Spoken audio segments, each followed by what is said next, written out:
Chapter 12. Hunger and Appetites. It is very easy to find the correct answer to the question, how much shall I eat? You are never to eat until you have an earned hunger, and you are to stop eating the instant you begin to feel that your hunger is abating. Never gorge yourself. Never eat to repletion. When you begin to feel that your hunger is satisfied, know that you have had enough, for until you have enough, you will continue to feel the sensation of hunger. If you eat as directed in the last chapter, it is probable that you will begin to feel satisfied before you have taken half your usual amount, but stop there all the same. No matter how delightfully attractive the dessert, or how tempting the pie or pudding, do not eat a mouthful of it if you find that your hunger has been alleviated in the least degree by the other foods you have taken. Whatever you eat after your hunger begins to abate is taken to gratify taste and appetite, not hunger, and is not called for by nature at all. It is therefore excess, mere debauchery, and it cannot fail to work mischief.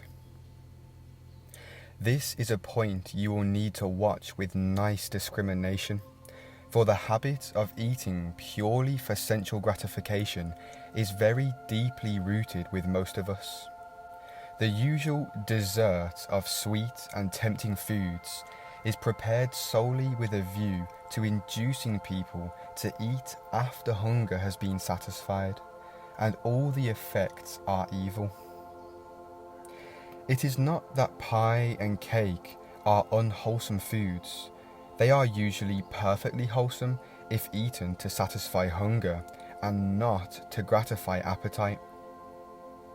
If you want pie, cake, pastry or puddings, it is better to begin your meal with them, finishing with the plainer and less tasty foods.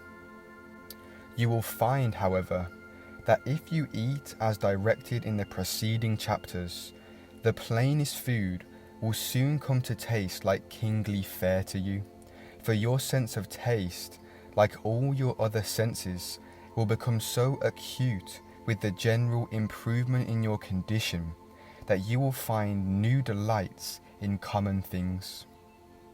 No glutton ever enjoyed a meal like the man who eats for hunger only, who gets the most out of every mouthful, and who stops on the instant that he feels the edge taken from his hunger. The first intimation that hunger is abating is the signal from the subconscious mind that it is time to quit. The average person who takes up this plan of living will be greatly surprised to learn how little food is really required to keep the body in perfect condition. The amount depends upon the work, upon how much muscular exercise is taken, and upon the extent to which the person is exposed to cold. The woodchopper who goes into the forest in the winter-time and swings his axe all day can eat 2 full meals, but the brain worker who sits all day on a chair in a warm room does not need 1/3 and often not 1/10 as much. Most woodchoppers eat 2 or 3 times as much, and most brain workers from 3 to 10 times as much as nature calls for. And the elimination of this vast amount of surplus rubbish from their systems is a tax on vital power, which in time depletes their energy and leaves them as an easy prey to so-called disease. Get all the possible enjoyment out of the taste of your food, but never eat anything merely because it tastes good. And on the instant that you feel that your hunger is less keen, stop eating. If you will consider for a moment you will see that there is positively no other way for you to settle these various food questions than by adopting the plan here laid down for you. As to the proper time to eat, there is no other way to decide than to say that you should eat whenever you have an earned hunger. It is a self-evident proposition that this is the right time to eat, and that any other is a wrong time to eat. As to what to eat, the eternal wisdom has decided that the masses of men shall eat the staple products of the zone in which they live. The staple foods of your particular zone are the right foods for you, and the eternal wisdom, working in and through the minds of the masses of men, has taught them how best to prepare these foods by cooking and otherwise. And as to how to eat, you know that you must chew your food, and if it must be chewed, then reason tells us that the more thorough and perfect the operation, the better. I repeat that success in anything is attained by making each separate act a success in itself. In other words, there is no such thing as success coming in the future. Real success is a successful present moment, because the present moment is all there ever is. If you make each action, however small and unimportant, a thoroughly successful action, your day's work as a whole cannot result in failure. If you make the actions of each day successful, the sum total of your life cannot be failure. A great success is the result of doing a large number of little things, and doing each one in a perfectly successful way. If every thought is a healthy thought, and if every action of your life is performed in a healthy way, you must soon attain to perfect health.